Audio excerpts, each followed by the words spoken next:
You're sitting there with a knot in your stomach again because your husband thinks that everything's fine, but you're asking yourself, should I say something now? You know the last 10 times you brought up your hurt feelings, he just got defensive and acted like you were overreacting. So you do what most wives do. You stuff it down and wait until you're already tense or arguing about something else, and then you bring it up.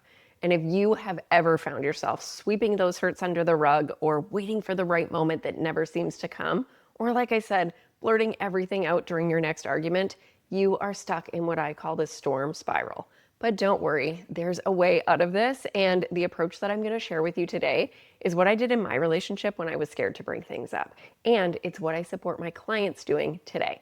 It works. I'm going to share the steps, with the last one being the most important. I'm Lindsay. This is Loving with Intention, and we are diving right in. And your husband does not have to be here for you to start feeling heard and validated when you bring up these hurt feelings. Thank goodness for that. So I know exactly what you're thinking when things are going well in your relationship. It's like, oh my gosh, things are finally calm right now. We had a nice weekend together. Things are feeling good. We feel connected. If I bring up this thing that I'm feeling hurt about, it's just going to ruin the time that we're having. Trust me, I get this so freaking deeply. This used to be one of the top challenges for me in our relationship, and it still shows up sometimes. When things are going well, oh my goodness, the last thing I wanted to do was rock the boat, even though there was something eating away at me. It just felt safer to wait, to hold on to the good moments, to tell myself, I'll just bring it up later. That makes so much sense that we do that. Of course, we want to savor the good times. And I am sure that you even have past evidence that when you do bring up hurt feelings or things that bothered you, it doesn't go well. So you're doing the smartest thing by waiting, right? Well, here's what's really happening.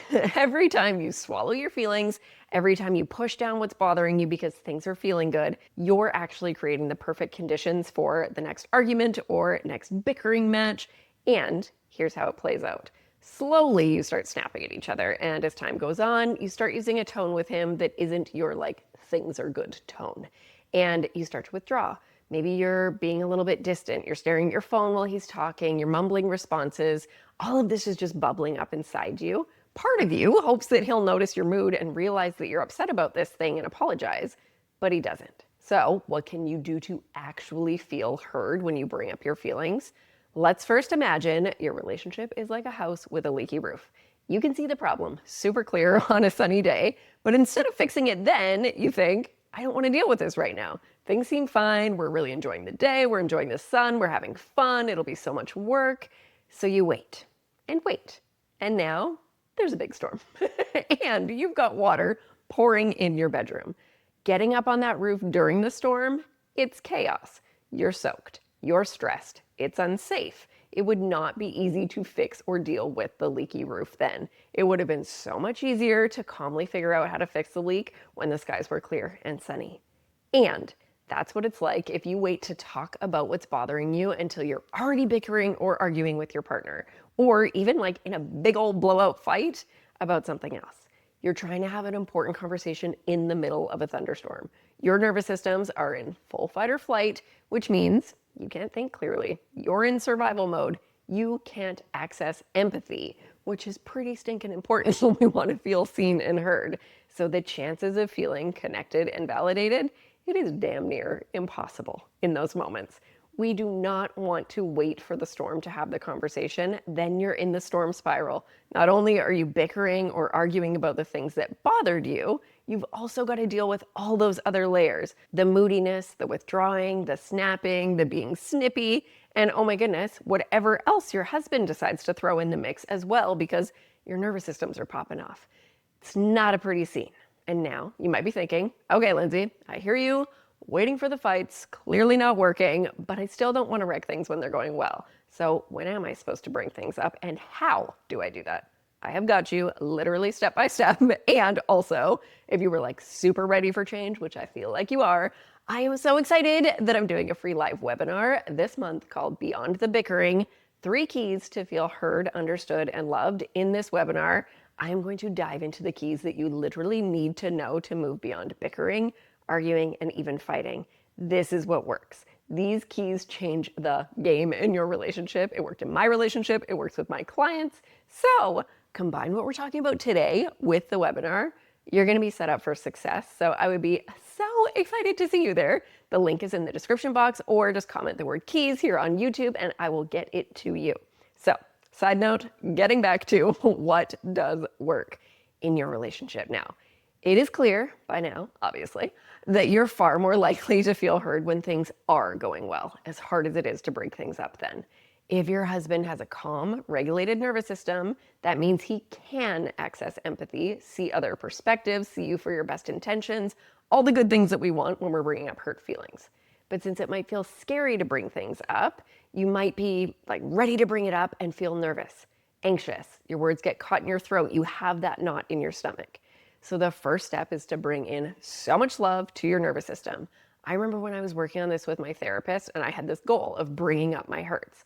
So before I would approach my partner, I'd be in my room, deep breathing. I'd be bilateral tapping, so that is like tapping your shoulders or your legs left, right. I'd be saying a calming mantra. I'd be giving myself a pep talk because I knew if I approached him super anxiously, without him even recognizing it, his nervous system would react to my energy. His little alarm bells would be going, she's acting weird, something is wrong, protect yourself. It's like when you're hiding a surprise party from someone, but you're acting totally suspicious and they know because of your energy. The same thing happens when you're anxious to bring something up. So it's not a recipe for a lovely conversation if you're starting it off dysregulated. That sounds like the storm spiral to me. Your husband is going to start getting dysregulated and then you're in that place trying to fix the leaky roof in a storm. So that's step one. And after nervous system love, go into the conversation with the goal of connection. Often when we bring things up, the goal is to be heard. And it makes sense. You would want your husband to know what he said or did bothered you. And you also want to know that he knows. You want to know that he knows that it wasn't okay.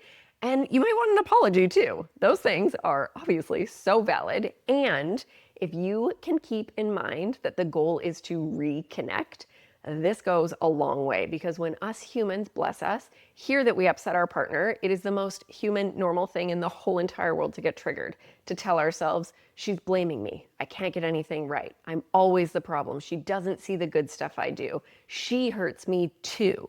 And this is our nervous system doing its job, looking for threats.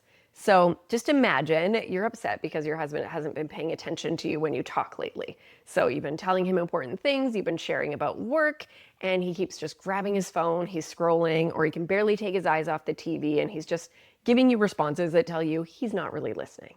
When we bring this up in a frustrated way, we might say something like, you're always on your phone and you never pay attention when I'm talking. It's rude, I hate that, can't you just put your phone down? We can imagine the storm spiral that will happen from this. So instead, if you start the conversation with, I love you and I appreciate how hard you've been working lately, and there's been times when I'm talking to you and you just keep going on your phone. I feel really frustrated when that happens and I feel unheard. I know it is not intentional. I know you're caught up in what you're doing and I totally get it. And I would love if you could put down your phone when I'm telling you something important. I'll do a better job of letting you know when I want your attention, and I'll put mine down too when you're talking. In those few sentences, I just brought in so much love. You get to speak to the parts of your husband that might get defensive or reactive, which again is a totally human response that you can probably relate to too when somebody tells you that they feel hurt by you. Remember, your husband is so much more likely to hear you, validate you, see you, if his nervous system is regulated, and if it's clear that you're seeking connection versus making him the bad guy, which usually isn't our goal, and sometimes it can feel that way to the person who's hearing this. So I just really want to highlight the powerful points in that example. I brought in love, appreciation, validation right out the gates. I love you. I appreciate how hard you've been working lately. I'm validating him for I get why you would want to just veg out. You've been working so hard. I shared the facts. And there's been times lately when I'm talking to you and you keep going on your phone. And my feelings, I feel frustrated, I feel unheard. I also used and instead of but there, because if you say a bunch of appreciation and follow it up with but, you're pretty much erasing it. But if you say and, that keeps the conversation flowing because it means that both things are true. I appreciate you and I have hurt feelings. The next thing, I saw him for his best intentions and I brought in more validation. I know it's not intentional. I know you're caught up in what you're doing and I totally get it. I then painted the dream instead of saying what I didn't want. So I would love if you could put your phone down when I'm telling you something. I brought in personal responsibility. I will do a better job of letting you know when I want your attention, and I'll work on putting my phone down when you're talking. That is so much love in all of that. And the most important piece of all of this is coming. But first, if you are thinking, I'm the one who's frustrated, feeling rejected, and totally unheard, why am I giving him all that love? I get it. And especially if you are like totally fired up, it doesn't seem fair. And imagine the roles reversed. Imagine that your husband's upset with you. Just imagine he shares it with you like this. So instead of maybe like sharp biting remarks that seem to come out of nowhere, or him criticizing you, or he just totally retreats in silence in his den, imagine you hear him say what he appreciates and loves about you. He shares his feelings, his dreams. He owns his stuff. Oh my goodness, it feels so good. And you are way more likely to respond in a loving way if he approached you like that. So that's why you get to go first. Because if you can imagine the positive ripple effect of being on the receiving end of this, that's what you get to create. This is what sets you up for success in being heard, and what will feel so much better for him to receive. And the beautiful thing is, over time, you get to start seeing him use the same techniques too. One of my favorite phrases that I use is, I love you and it's kind of become like a playful joke because I pull it out all the time. But I'll say like, I love you and then follow it with appreciation, and then whatever my concern or hurt is, big or small. And now my partner does it too. I never asked him to do it. I just kept doing it over and over. And like so many things, he just started doing it too. It's what the women that I work with find too. They start appreciating and validating their partners. That was and validating, not invalidating, because that would be weird for me to be coaching. So they start appreciating and validating their partners, and then they start hearing it back, which is the absolute coolest. So you get to go first, because waiting for him to go first can feel totally hopeless, totally disempowering. Instead, let's get empowered together. And since we're feeling all empowered, let's talk about the most important piece of this. When we change anything in our relationships, it can like upset the balance. Both you and your husband are used to and comfortable with the same patterns, the same old dance, the same old routines. Doesn't mean you like it. It just means it's routine, so it's comfortable. It's comfortable for you. It's comfortable for your nervous system. And when you change these well-worn patterns, your husband might not react in the way that you hope. I've had women apologize to their husbands for the first time in forever, and their husband gets mad. Or I've had a woman go in for a goodnight hug, and they don't usually hug at bedtime, and their husband's looking around like, what is going on here? So we notice changes in the pattern, and we can react to those things, even if it's a positive change. So when we do new things, the most important thing is that we get to be consistent. Consistency means you're creating a new pattern that will then become the new normal. And when your husband starts responding positively to you bringing things up, it starts to get easier and easier to do it. This takes time. The relationship growth journey is not about taking this giant leap at a time. It's about taking the next step towards what you would love.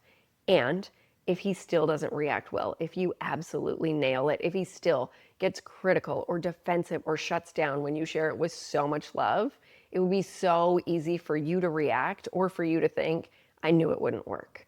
But him reacting, it's not a sign that it won't work. It's actually just part of the process of change. And this is where you get to return to step one. Take care of your nervous system.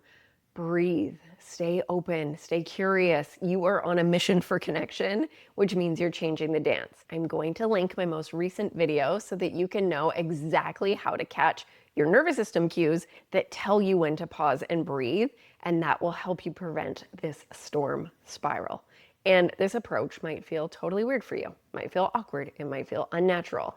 And if we look at evidence from the past, it usually shows us where we can make changes. So if something hasn't been working, it's such a great time to lean into change. And remember, bringing things up in a calm, connected moment actually sets you up for success to be heard, because your husband is regulated. No one is being heard if you wait for a storm spiral. So your intentional action is to comment keys, and I will drop you the link to save your spot for the free webinar, Beyond the Bickering, 3 Keys to Feel Heard, Understood, and Loved. What we talked about today, plus the 3 keys to truly understanding what's under bickering, arguing, fighting, my goodness, you will be set. You will be well on your way to a summer that feels more ease-filled than the last one. I am sending so much love into your day. Remember, nothing changes if nothing changes. So you choosing to approach your husband in a new way and saving that spot for the webinar, massive change is coming. Let's have a super intentional week.